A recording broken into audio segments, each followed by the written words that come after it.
So, Shane and Laura, how did you first become familiar with my work?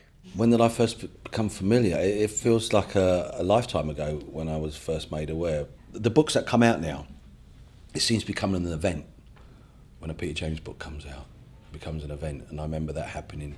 I mean, people would talk about that many years ago with the Agatha Christie, when, you know, a novel would come out. It was events when they come out. And I think that's pretty much on par now with your good self, Peter. I think it's for me whenever I travel a lot, whenever I'm at the airport, I always look the top 10.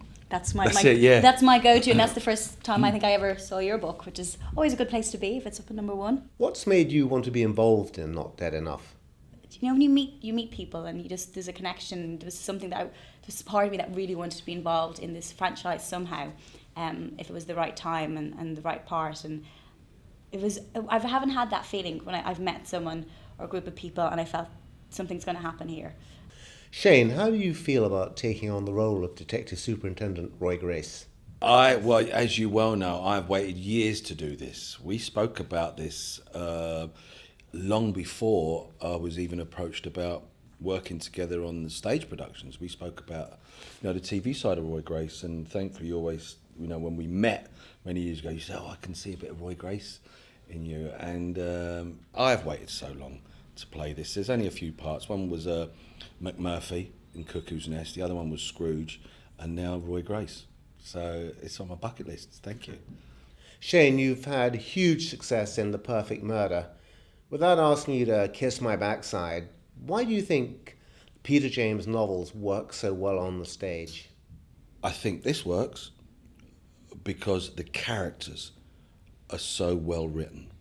I mean, the story's one thing, and for me personally, as an actor, you can have, some of the greatest stories, but if you don't believe in the characters on stage, the story's pretty redundant. So first and foremost for me, you've got to have the characters, and I think what you've created in your books are wonderful characters that you do take them on this journey, and that's what's reflected on stage.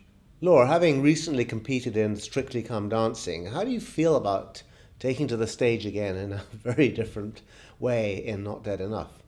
To go from everything else that I did in Strictly, and this has kind of felt like a good timing thing, and just the character I fell in love with and the story I fell in love with, and I always say this about TV shows, and it's the same with stage and films and anything else. I only ever want to be part of something that I would go watch myself. Yeah. And even when I read the book, I was like, I would love to see this on stage. Laura, this is not the first time you've acted on stage. How do your previous roles compare with playing Cleo in Not Dead Enough?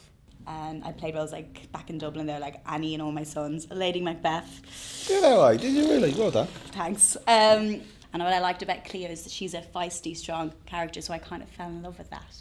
And just kind of, it's like I really felt a connection to her. How do you feel you're going to work together on stage? Well, we go way back. It's been an hour. Yeah, it's a good hour and a half now. Hour and a half, yeah. And I've kept all the letters.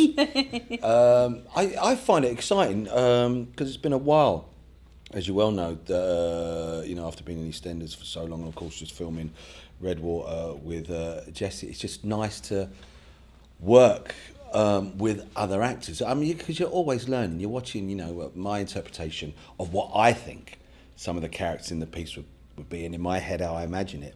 And it's interesting to see what Laura will bring to it, what the other actors will bring to it. And, vice versa, they've got an idea of what Roy Grace is like, and I've got an idea what he's like. So for me, the thrill of being an actor is finding something new, not just about people you work with, but also about yourself. What makes this world premiere production of Not Dead Enough special?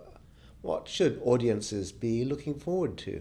I was very lucky when we met for coffee, and I was just asking you so many questions, like, go on, tell me something else about it that we don't know in the books. Give me a little bit more insight, and to have you there as well, and be able to get questions. I feel like I've learned so much more than what's just in the book, and hopefully be able to use that to portray on stage, so anyone who loves the book will just get a little bit more from that stage production. Why do you love Roy Grace? Roy Grace is the anti-hero. He deserves to be seen, to be heard, and for his story to be told, because his story is not dead enough. It's just a small part of his story. So now I'm playing him. I think I'll be playing him. It could be like my alter ego, like Alfie Moon. I'm going to be forever known on television as Alfie, and I think my theatre career, I'm going to be forever known as Roy Grace. And I'm happy about that. Let's do the deal now, Pete. Sign up for a few more.